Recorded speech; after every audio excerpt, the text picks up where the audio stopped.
This is the Bambu Lab X2D, the long-awaited successor to the X1 Carbon, the printer that changed consumer 3D printing 4 years ago. But the X2D isn't just a simple upgrade. It brings dual-nozzle printing to a much lower price point compared to their H-series machine. Starting at just $649, it could bring multi-material printing to so many enthusiasts. There is just one catch. The second nozzle comes with a pretty unusual compromise. So is this the new Bambu Lab printer to get? Does it make the P2S irrelevant? And why would anyone still spend more on the H-series machines? Let's find out more. Guten Tag everybody, I'm Stefan and welcome to CNC Kitchen.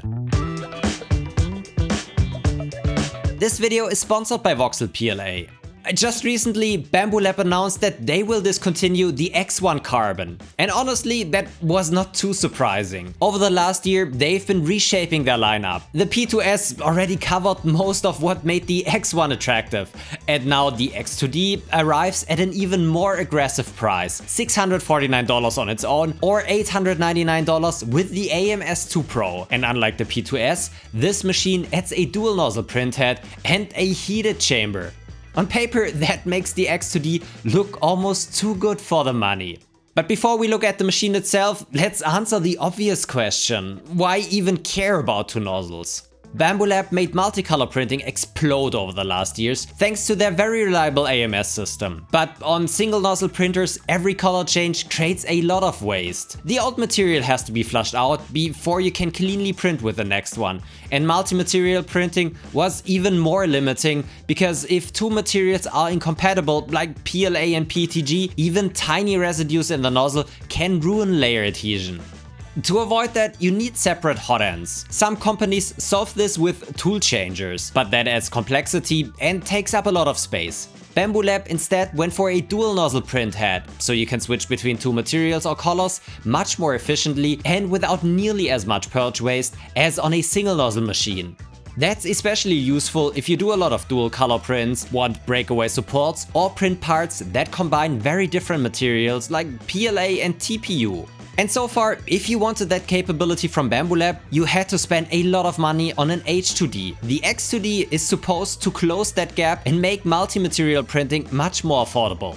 Just for transparency, Bambu Lab sent me this unit free of charge around 4 weeks ago before this video went live, but no other compensation changed hands. All thoughts are my own and they haven't seen this video before the release. Also, don't be confused by the mix of shots in my basement and the studio. Obviously, I couldn't let anyone see the machine during the review process, so I only brought it into the office at the very end.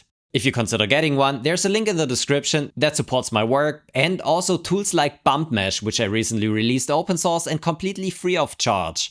But let's start looking at the machine. The X2D looks phenomenal from the outside with its dark gray appearance. It has roughly the same size and form factor as the old X1 and shares quite a few components with the P2 that was released last year. You get a sheet metal construction, glass door and a glass lid, and they also added these small side windows that give you a better view of your prints. The screen is higher resolution and tiltable. And importantly, it now comes with an exhaust air filter by default, something I really criticized on the P2S. On the inside, at first glance, it doesn't look all that different from the P2S. You get a 256 by 256 mm heated bed that goes to 120 degrees Celsius instead of only 110. And you also get a slightly increased build height of 260 mm. Since the filament cutters are now actuated from the bed, you also don't lose one of the corners anymore. It also has the small fillet in the front, which makes the chamber much easier to clean and means you no longer need one of these diapers that BQ sells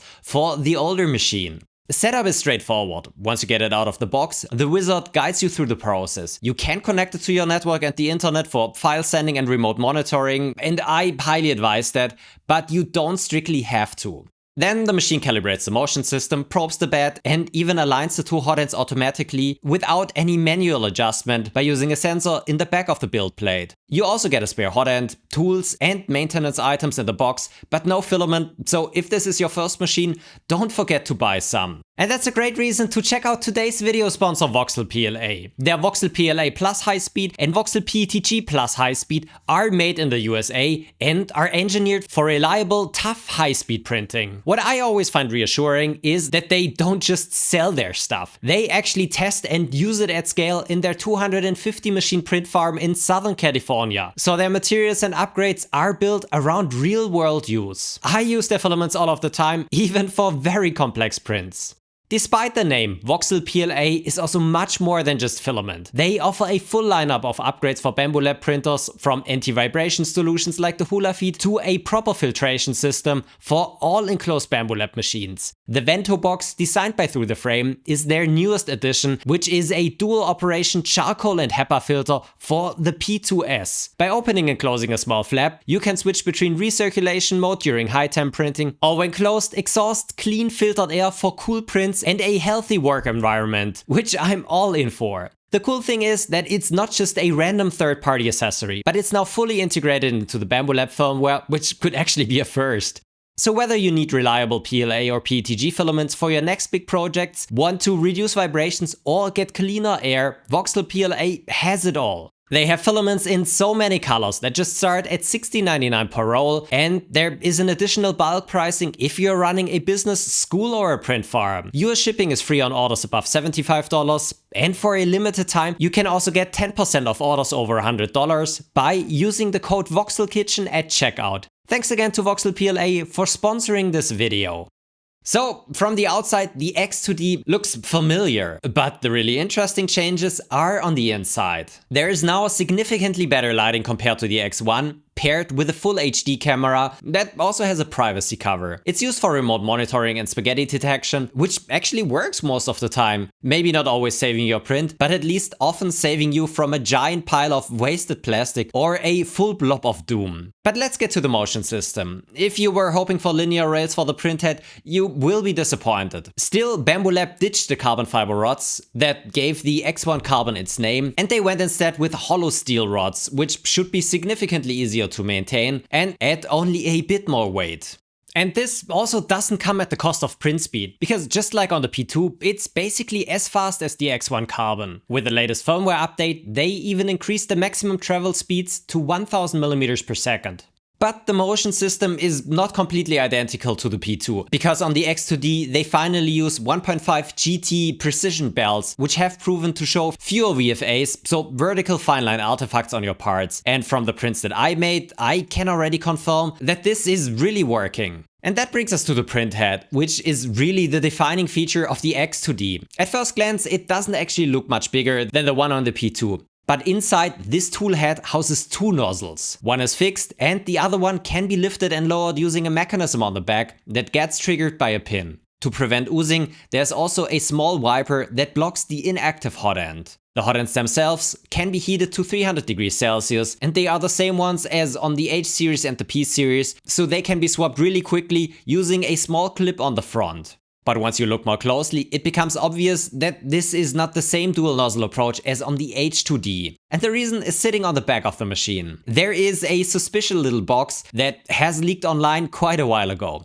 At first, people thought that this might be the new TPU assist motor, but it turns out it's actually the Bowden extruder of the X2D, or as Bambu Lab calls it, the auxiliary extruder. And that means the two hot ends on the X2D are not equal. The left main hot end uses a direct drive extruder with a servo motor similar to what we already know from the P2S and the H2D. That gives the machine extra data for things like jam and clock detection. The right auxiliary hot end, on the other hand, is fed through a Bowden system from the back of the machine, a setup that used to be extremely common a few years ago on printers like the Ender 3 and all of its clones. And that has consequences. With a significantly longer Bowden path, dosing filament precisely becomes more difficult, especially at high speeds. In practice, that means significantly higher retractions, lower print speeds, and especially lower accelerations. But a Bowden setup also has some real benefits. It keeps the printhead lighter and more compact, and the long filament path almost acts like a low-pass filter that smoothens out extrusions a bit. So in some cases, surface quality could actually benefit from it.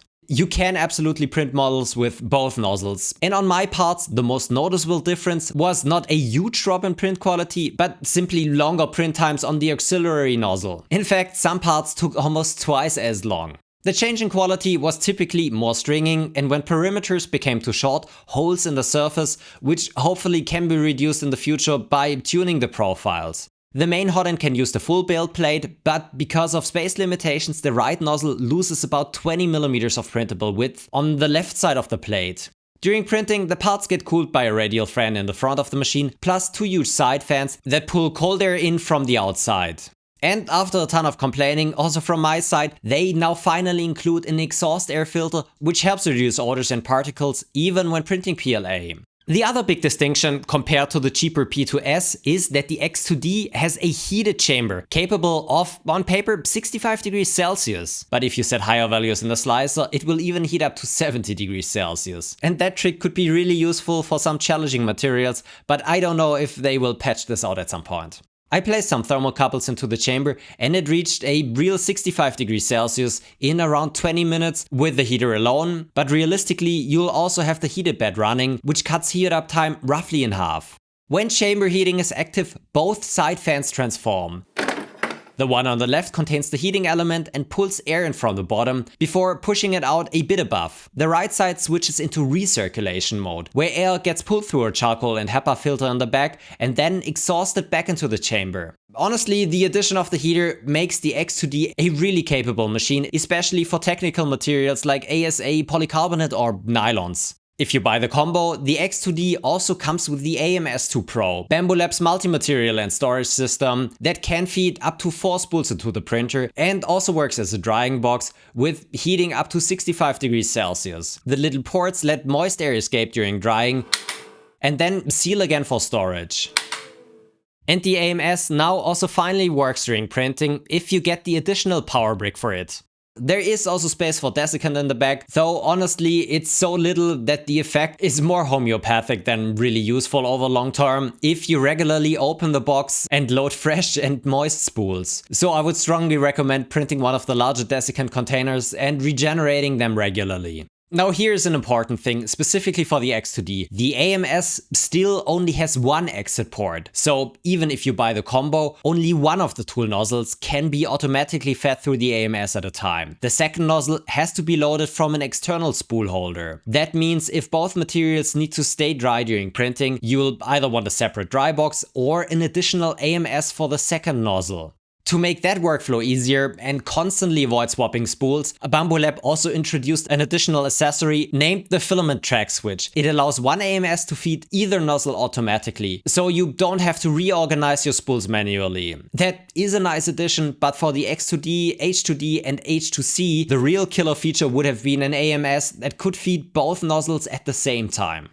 So after looking at the machine and specs, how does it really perform? I've put roughly 250 hours on the X2D with different materials and a wide range of parts, and overall I can say that I'm very happy with the print results. For baseline quality, the obligatory 3D Benchy came out very nicely in 37 minutes using the standard 0.2mm profile. Nice bottom and top layers, corners aren't oversmoothed, and barely any visible VFAs. For general print quality and overhang behavior, I printed 3 torture toasters by Clockspring. One in the standard profile, one in the high quality profile, and one on the auxiliary nozzle. All of them look good. Especially the high quality one showed superb overhangs, getting close to perfect results up to 80 degrees. On the standard profile, this section looks a bit worse. The one printed on the auxiliary nozzle still looks good, but the surfaces are not as perfect and you can clearly see that there are gaps on small perimeters.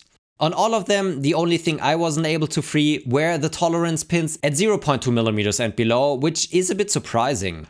On the KSR test print though, all pins were loose, including the 0.2mm one, and the quality was excellent regardless of whether the part was printed on the left or the right nozzle. The only clear downside on the auxiliary nozzle was of course the slower printing and more stringing and some small holes on the retraction spikes. Then for more technical materials, I printed a ton of ASA parts and those came out beautifully with strong layer adhesion, specifically thanks to the heated chamber. PETG also printed without any problems and really highlighted the smooth surfaces this machine can produce. And of course, the X2D gets especially interesting once you use both nozzles at the kind of jobs where they actually matter. I recently did a bunch of jobs for a customer who had parts that had a fillet on the bottom, and these typically don't turn out good with standard supports, but using a combination of PETG with PLA supports turned out really good. Dual color printing worked well, even though my first torture fabric failed because one link came loose and caused a catastrophic chain reaction. The next print with a clean bed turned out well though. Multi-material printing was also no problem. I printed a TPU shoe with PLA supports and a TPU overmolded PLA boomerang. This all was done with a new TPU assist module that acts like a mini filament buffer and pushes especially soft and sticky materials to the nozzle to remove drag. It still looks a bit DIY with the printed housing, but it worked really well even for softer TPUs. Next I made several parts with support interfaces printed from a different material. Those supports release cleanly, with only one arm of my bonsai coming loose, but that's the kind of trade-off when you use a support material that is specifically designed to let go easily. Finally, I even printed a bike lock holder from high temperature carbon fiber filament using Polymaker's poly support. That part looked great and the supports really released cleanly. That is honestly exactly that kind of application where the X2D makes a lot of sense. So overall on the print quality side, there's very little to complain about. Though you will have noticed there's still always a prime tower on dual nozzle prints. This is used to establish a consistent nozzle pressure after a change to improve print quality. You could print without one with slightly worse quality, but the amount of waste is relatively low compared to all of the poop waste on a single nozzle system. And also tool changers don't really get around that problem. This time I finally did something I probably should have done for all of my previous printer reviews as well. I connected the machine to a smart plug and fed the data into my smart home system. That let me track not just the power consumption, but also the real print time and compare that with the slicer estimate. I do have to note that I have the 230 volt European version, which has higher power heaters in the bed and probably also the chamber. So if you get the US version, your heat up times will likely be longer.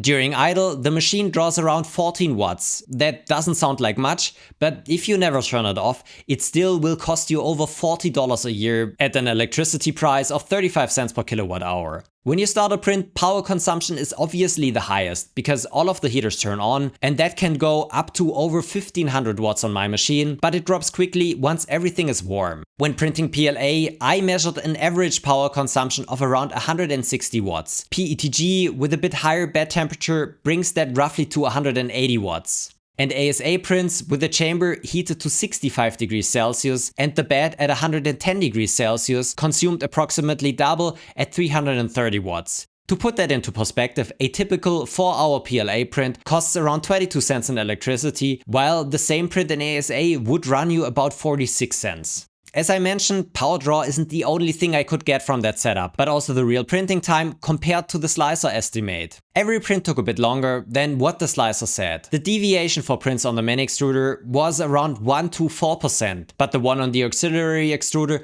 took 7% longer, probably because accelerations and decelerations aren't properly accounted for. And speaking of what comes out of the machine, besides plastic parts, there are also emissions, namely fumes and noise. Let's start with the fumes, because I'm a sucker for clean air, even in my work environment. The internal recirculation filter does a reasonable job filtering out ABS and ASA fumes, but I was still able to smell these materials during printing. The chamber isn't hermetically sealed, and the new exhaust filter is not running during heating mode, so it's not creating negative pressure inside the chamber. I'm a bit disappointed here, but maybe tuning the exhaust fan could make this less of a problem. Still, it's great that they added the exhaust filter again, and even though it looks a bit like an afterthought, it's well integrated into the software. There is still some air leaking through the gaps in the housing, especially when the powerful side cooling fans pull in fresh air from the outside. But during all of my PLA printing, I never had the feeling that I smelled the typical fumes that many PLA Plus materials tend to give off these days. By default, the exhaust fan is also not running at full speed, probably to reduce noise, so there's still room to improve filter efficiency at the cost of making the machine a bit louder. And really judging how loud it is always difficult and really subjective, because saying it's around 55 dBA during normal printing and a bit above 60 dBA during fast travel moves probably doesn't tell you a whole lot. So better listen yourself.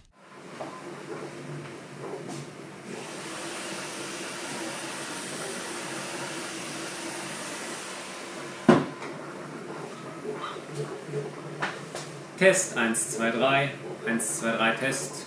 It's not annoyingly loud, and I'm a bit sensitive, so I wouldn't want to sit right next to it in a very quiet small office. But if there's some background noise, it's really not bothersome. And now, after smelling and hearing, let's talk about vision, namely the vision encoder plate. Even though they ditched the LiDAR scanner from the X1 and now do pressure advanced calibration with a sensor on the hot end, they kept the down-facing camera, which can be used together with the vision encoder plate. That's a separate accessory that calibrates the motion system of the printer. I regularly use Vector 3D's cauliflower calibration print to dial in the skew of my printers, basically checking whether the X and Y axes are perpendicular. With the vision encoder plate, this becomes an automatic process that not only calibrates skew, but also position tolerance across the whole print area. In my case, skew was reduced by 80% from 0.17 degrees to only 0.03 degrees. If your parts need to fit together, you will notice this. For random decorative parts, it probably won't matter much. In my opinion, most people don't really need it, but if you run a print shop with several machines, this can be a good way to make sure parts from different printers all come out the same. And since you won't be doing this every day, you could also just buy one and share it with your friends or your makerspace. Alright, this was a lot of good stuff, so let me also summarize the main downsides you should know about before buying one.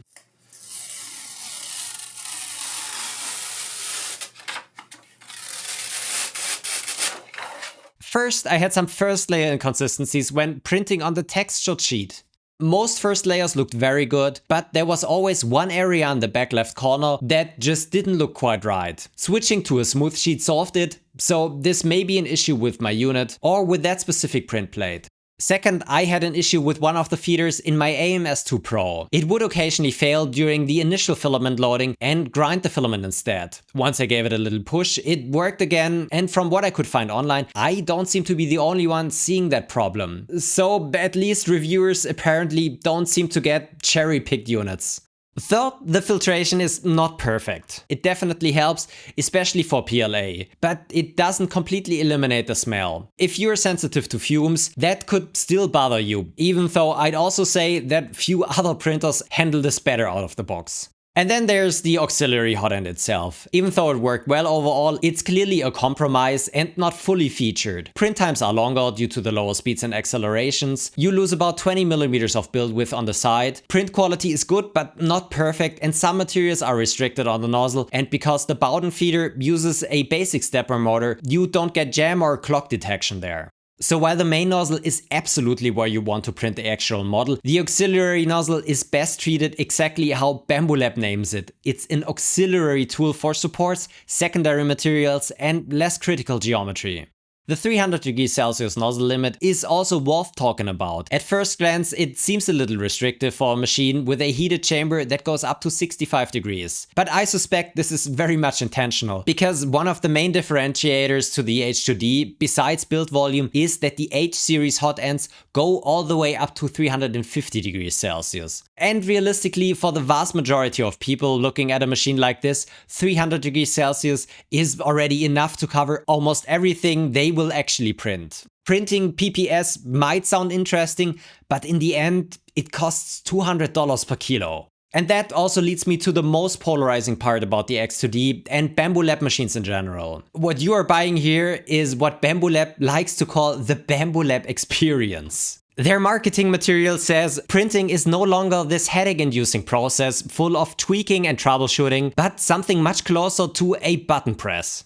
And for most people, that's exactly what they want. At the same time, Bambu Lab has been slowly tightening its ecosystem. In practice, they clearly want you to use their slicer, their workflow, and increasingly even their own materials, because they want to ensure things work reliably. And to be fair, that system does work. Their machines are excellent, the slicer is very capable, and their materials and accessories are generally affordable and widely available. So I absolutely understand why many people love this ecosystem, but I also understand the concerns from that part of the community that grew up with open source 3D printers and value flexibility above convenience. If that matters a lot to you, then the X2D is probably not the right machine for you. But here's my bottom line. I had a really good time with the X2D, and for me it makes the P2S very hard to justify. For just $100 more, you get the heated chamber, the dual nozzle system, better belts with fewer VFAs, and an exhaust filter included. This is a lot of additional machine for very little extra money. I honestly expected the X2D to land much closer to $1,000 and therefore closer to the H series of machines. Instead, Bambu Lab priced it at $649 standalone and $899 for the combo. And that makes it extremely aggressive. So for most people looking at an enclosed Bambu Lab printer that can handle almost anything they're realistically going to throw at it, this is probably the one to get. The gap to the H series is still there though. If you need the larger print volume, the more capable dual extrusion setup, want a hybrid system with the laser, or the higher temperature sealing, the H2D still makes sense. But for everyone else, the X2D now feels like the new sweet spot in Bambu Lab's semi-professional lineup. I don't think there will be a single nozzle X2D, and I could only imagine an X2C, so basically a mini vortex system with just one but a swappable nozzle. Who knows, but what are your predictions? If you're looking for alternatives in the same price range, there is on the one hand the Snapmaker U1 at $899 with 4 tool heads. It's definitely better and much more efficient in multicolor and multi-material prints, but it's not ideal when you want to work with tactical materials. On the other hand, there's the GD-Q2 at $499, which also has a heated chamber, a nozzle that gets all the way up to 370 degrees Celsius, and clipper firmware. But you're missing the dual nozzles, and the machine and experience are simply not as polished as on a Bambu Lab machine. And if you want something Western made, there is, or rather will be, the Prusa Core one with the index system, but that will set you back around $2,000 once it's available. In the end, I hope I was able to give you a good overview about Bambu Lab's X2D. If you have questions, leave them down below and I'll try to answer them as well as I can. If you consider buying one, there's a link in the description. Using it doesn't cost you anything extra, but it helps me do my work here. Thanks for watching everyone. I hope you found this video interesting. If you want to support my work, head over to Patreon or become a YouTube member. Also check out the other videos in my library. I hope to see you in the next one. Auf Wiedersehen and goodbye.